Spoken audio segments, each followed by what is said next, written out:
Assalamualaikum warahmatullahi wabarakatuh. Waalaikumsalam warahmatullahi wabarakatuh. Hari ini hari Senin, bertepatan 12 Mei 2025. Saya berkunjung atau ke tempat masjid yang bersejarah di zaman kerajaan Pangeran Suryensah. Saya bersama Ustadz yang tidak asing lagi di Kalimantan Selatan, khususnya di Banjarmasin, Ustadz Ahmad Sofyan Al-Banjari. Dan kesempatan ini saya mau berbincang-bincang bagaimana sejarah berdirinya masjid ini dan beradanya kerajaan pertama di Kalimantan Selatan.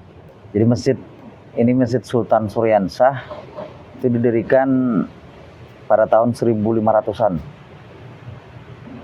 1500-an tahun yang lalu. Masih. Lalu? Nah, kemudian didirikan di zamannya Raja Sultan Suryensah. Ini raja yang pertama kali memeluk agama Islam. Di Sultan Suryensah didirikan di daerah kampung namanya Kuin Cerucuk kalau dulu namanya. Ini masjid yang pertama didirikan. Nah, setelah raja itu memeluk Islam, maka salah satu tempat untuk mengajar, tempat berkumpul atau berdiskusi atau musyawarah dan lain-lain, itu perlu adanya masjid.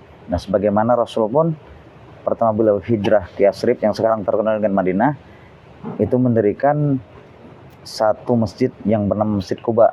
Mungkin bercermin dari itu, maka Raja Banjar mendirikanlah masjid di sini, dan tempat di sini Kuin waktu itu karena daerah kerajaan Banjar ini kawasannya di Kuin sini, maka didirikanlah di Kuin sini. Karena dekat dengan laut. Dekat dengan laut, dengan laut. Jadi kalau saya lihat ini, Pak Ustadz, bangunan ini masih banyak yang asli. Masih asli ini. Dari lantainya dari kayu ulin atau kayu besi. Iya, kayu besi. Nah, kita habis dari masjid ini, kita tadi sudah bersama-sama sholat sunat masjid.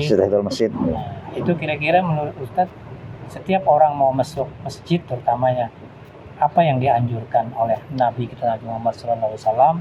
Apakah cuma duduk? Apa kita mengambil yang belum berwudu melakukan sholat sunnah masjid?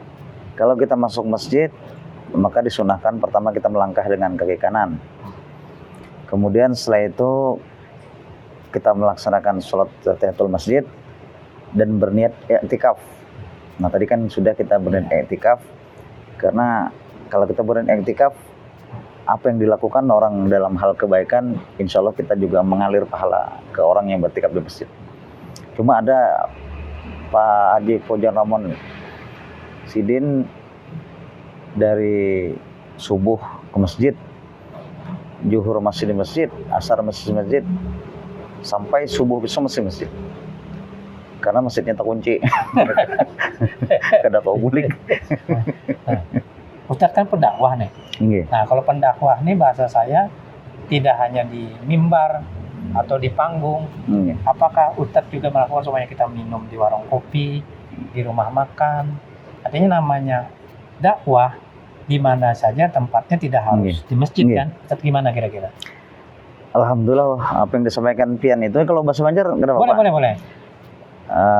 Ulun guru ulun dulu mengajarkan bahwasanya 1, 2 orang, 4 orang kita berbicara, di situ ada nasihat, di situ ada pesan-pesan moral, maka itu termasuk berdakwah.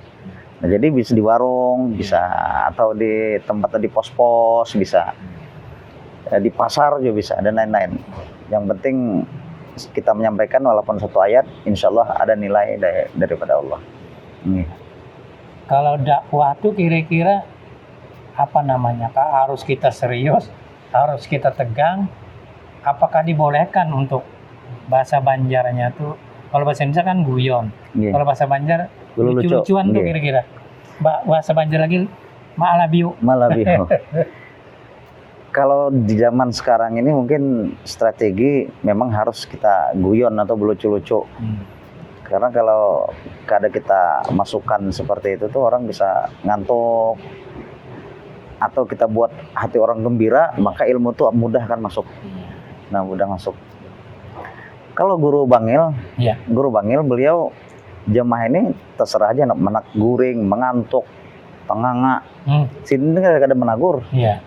Tapi mungkin karena karomah beliau setelah beliau itu ceramah, nang taguring ini ditakoni sidin, maka dapat menjawab seberatan. Nah karomah sidin. Nah kalau ulun mungkin berbeda. Ulun ceramah, orang guringan ulun takoni dasar kada dapat kira-kira. Iya. Jadi dimanapun berdakwah insya Allah. Makanya kita Ustadz Sopyan, Nggih. kita bersyukur alhamdulillah kita dekat para habaib, ulama. Salah satu yang kita sebut, kita pernah juga ke Martapura Nggih. belajar secara langsung waktu masih almarhum Guru Jaini, Nggih, Guru Sukumpul. Urus Kumpul, kita sempat mendengar ceramah beliau. Jadi ceramah beliau termasuk yang masih kita kenang juga. Kita sering ke tempat Nggih. almarhum Kiai Guru Anang Jajuli. Kita dekat. Nah, beliau banyak memberi pesan kita. Artinya kita harus dekat kepada habaib dan ulama. Insya Allah kalau kita dekat tuh kita diberikan hidayah, diberikan hati ketenangan. Makanya hari ini kenapa orang kan tanya-tanya, kok Dr. Fauzan Mamun bawa lagi namanya Pak Ahmad Sopyan Al-Banjari di bawah. Itu semua akan kita rangkul, ulama-ulama, pendakwa-pendakwa di Kalimantan Selatan, bahkan di Indonesia kita rangkul untuk menjadi kesatuan-kesatuan, tidak ada perpecahan-perpecahan. Walaupun saya ingat ceramah penjelasan memberikan nasihat kepada saya, namanya almarhum Pak Anang Jajuli, ulama-ulama tuh bersentuhan ke ulama juga. Ada yang tidak senang dengan ini. Termasuk saya sehari-hari sebagai pengacara juga yang menjelek-jelekan. Tapi semua itu biasa. Namanya mungkin Ustadz juga kalau tidak salah zaman Nabi Muhammad juga begitu ya kan? Zaman Nabi Muhammad dengan Nabi pun banyak yang pro kontra juga. Banyak itulah, tapi bagaimana kita menyikapi itu. Dan orang yang ada iri, ada hasad, dengki itu bagian daripada penyakit-penyakit batin. Dan penyakit batin itu pada akhirnya akan memudarat bagi dirinya sendiri.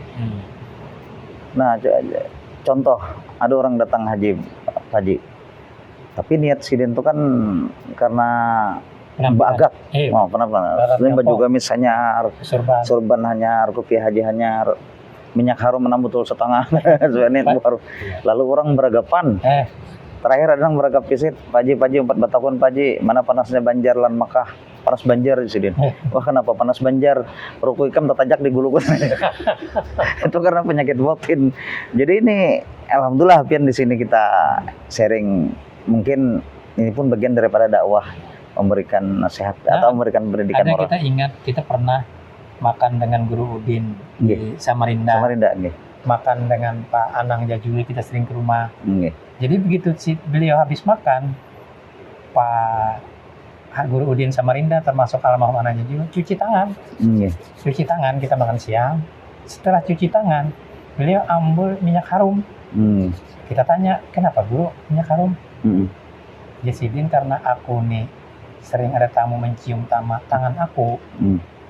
Kalau bawa iwak sih kasih aku nang supan kan. Nah kira-kira Guru gimana tuh kira-kira? Apakah disunahkan baharu harum itu? Karena ada juga pokoknya dengan Ustadz Sopyan Al-Banjari, orang saking simpatiknya meraga-raga mencium-cium orang tuh kadang mandi 3 hari 3 malam siup lah kira-kira. Siup. Makanya ada orang nang naik pesawat sampai ke Mekah tahan, kapal laut ke Surabaya tahan. Mekah itu 10 jam. Iya. Tapi mohon maaf, Gojek 5 menit aja kelayan siup. Mohon maaf nih, tong ojeknya kada mandi. Jadi perlu memang disunahkan oleh Nabi. Nabi pun berharum-haruman juga. Nabi. Apalagi keringat Nabi sendiri kan berbau harum. Nah, keringat Nabi bau harum. Kemudian bisa dipakai untuk obat, bisa dipakai parfum karena beliau bau harum-haruman kasturi. Nah, kita juga masih ingat juga, kita ini banyak diberikan masukan-masukan oleh ulama-ulama di di Martapura. Karena di sana banyak tuh, seperti almarhum Guru Hakim, banyak. Kenapa sih? Kita tanya, Abah atau Ustadz atau Guru, orang tuh kalau di Mekah atau Madinah tuh harum masjidnya tuh. Kenapa kira-kira tuh Ustadz? Harum Madinah, di Mekah harum, banyak orang berparfum itu.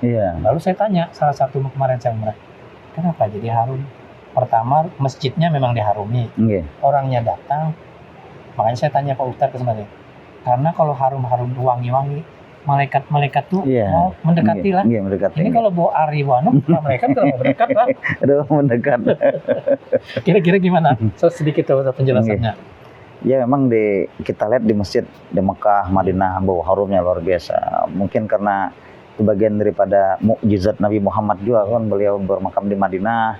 Kemudian beliau mendoakan juga tanah haram Mekah Madinah itu makmur seperti doanya Nabi Ibrahim juga seperti itu. Ya. Maka jadilah sekarang secara apapun terasa nyaman, termasuk baunya pun bau min rihil miski juga, harum-haruman kasturi.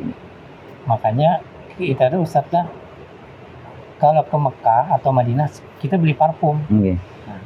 Karena itu untuk dibawa ke Indonesia. Iya. Jangan sampai datang di Mekah Madinah, kada mandi 3 hari malam orang pingsan tiup kan. Habis. Jadi kawan ulun ada nukar parfum di Mekah tuh. 5 rial, 5 rial, menawar nih, kada bisa bahasa Arab. Ya. Nak menawar 3, paksa maghrib rial. Karena maghrib 3 rakaat. Hari ini nukar juga parfum. Nukar juga. Sarek lah Arab ditawar murah tuh. Ada yang sarik, ada yang kada. Kalau yang kada kemurahan, kok jadinya. Tapi biar nih mirip orang Arab juga nih. Keturunan kita keturunan. antara mau datu Oh, kita. okay. Jadi datu kita tuh turun ke Indonesia, Jakarta, langsung ke Kandangan. Okay. Nah, karena orang Arab hari ini banyak ini, jadi ada muha yang mirip Dayak, ada Cina, ada kita kebetulan gennya mungkin ke Timur Tengah. Oh, okay. Di Kandangan tuh ada ternyata juriat kita Husin, pamnya tuh Asgab di pasar Kandangan. Oh, di pasar Kandangan. Jadi ada sejarahnya juga. Okay. Nah, kayak Ustadz, wajahnya ada Timur Tengahnya pasti ada sumbernya. Karena mungkin namanya orang India, ya kan? Karena ada sumber-sumbernya keluarnya India nggak mungkin. Terima kasih Ustadz sama-sama. Ahmad Saufani Al-Banjari dengan waktunya sesuai dengan apa kebiasaan atau pekerjaan dakwah. Makanya kita mengundang hari ini. Kita juga berkunjung ke masjid bersejarah Masjid Queen yang terkenal, yang ini dibangun zamannya Kerajaan Pangeran Suryansah. Demikian, sekali lagi terima kasih juga yang melihat di YouTube kita, saudara kita, rekan kita di seluruh Indonesia, juga Malaysia dan Singapura, Thailand dan Arab Saudi. Terima kasih. Assalamualaikum warahmatullahi wabarakatuh. Waalaikumsalam warahmatullahi wabarakatuh.